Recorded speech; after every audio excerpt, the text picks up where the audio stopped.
오늘은 일본의 중세사를 다뤄보도록 하겠습니다. 지난번에 일본의 고대사를 살펴봤는데요. 이번에는 일본의 중세사를 알아보겠습니다. 그러니까 전국시대부터 개양 전까지를 다룰 겁니다. 그리고 지난 영상은 분위기가 너무 무거웠죠? 이번엔 조금 가볍게 설명해 드리려고 합니다. 그러면 오늘부터 새로 정한 인사와 함께 시작합니다. 지식의 학교로 출발합니다.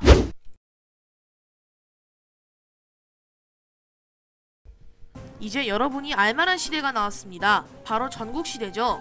앞서 말했듯 무로마치 막부가 몰락하고 일본에는 각 지방의 다이묘들이 난립합니다. 근데 대체 다이묘가 뭐냐고요?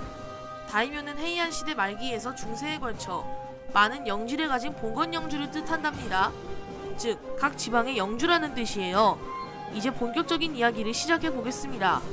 처음에는 다이묘들이 위세를 떨쳤는데 곧 장원을 경영하며 실력을 키운 슈고다이와 고쿠닌들, 그리고 원래 미천한 신분이었으나 대중의 지지를 얻은 사람들도 다이묘를 타도하고 지역의 새로운 지배자로 급부상하게 됐죠. 그리고 원래 있던 다이묘를 슈고다이묘라 부르는데 아까 그 사람들이 슈고다이묘들을 거의 압도해 이 사람들이 센고쿠 다이묘로 불리게 되고, 이런 사람들이 각지에 활동한 시대가 바로 전국시대인 거죠. 그리고 이 시기에 고대 귀족들이 몰락했습니다. 그러니까 당연히 막부의 권력도 낮아졌고요. 또 이 시기에 서양 문물이 많이 들어옵니다. 전국시대가 한창이던 16세기 중엽에 서양에서 기독교가 총이 전파됩니다. 기독교는 선교사들의 희생적 포교로 전파되었고, 총은 센고쿠 다이묘의 전술 등에 영향을 주었죠. 그리고 이 과정에서 두각을 드러낸 이들이 있었는데 그중 한 명이 바로 우리가 잘 알고 있는 이 사람, 게임의 주인공으로도 유명한 오다 노부나가입니다. 그러나 노부나가는 반란으로 인해 죽게 되고 그의 수하 도요토미 히데요시가 전국을 통일합니다. 그렇게 도요토미가 전국을 통일하면서 전국시대는 막을 내리게 됩니다.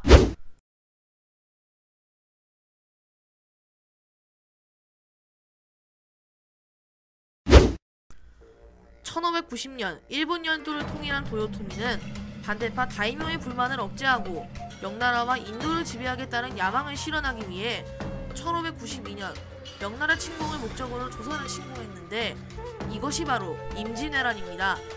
임진왜란에 대한 내용은 다음에 살펴보죠.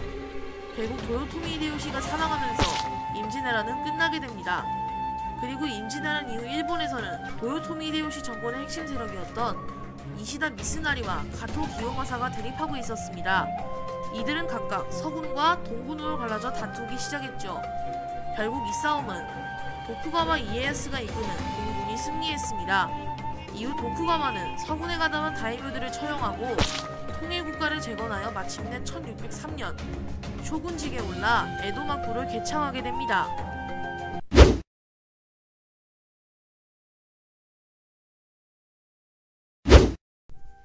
에도 막부는 쇼군을 중심으로 한 중앙집권적 정치 체제였습니다.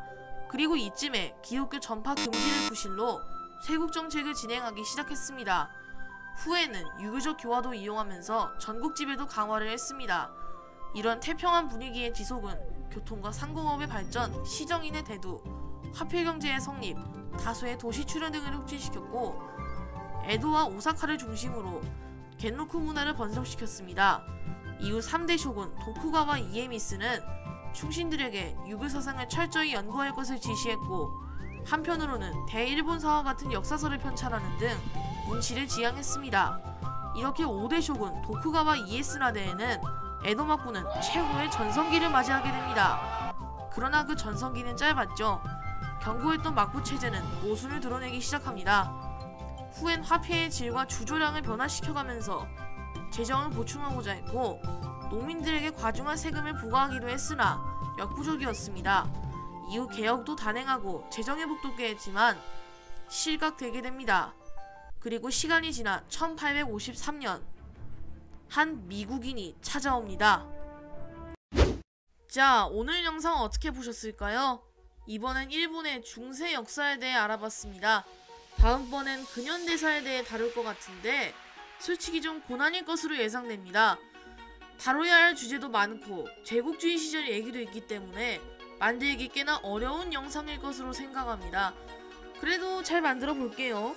그러면 저는 다음 시간에 다시 인사드리겠습니다. 복 받으세요.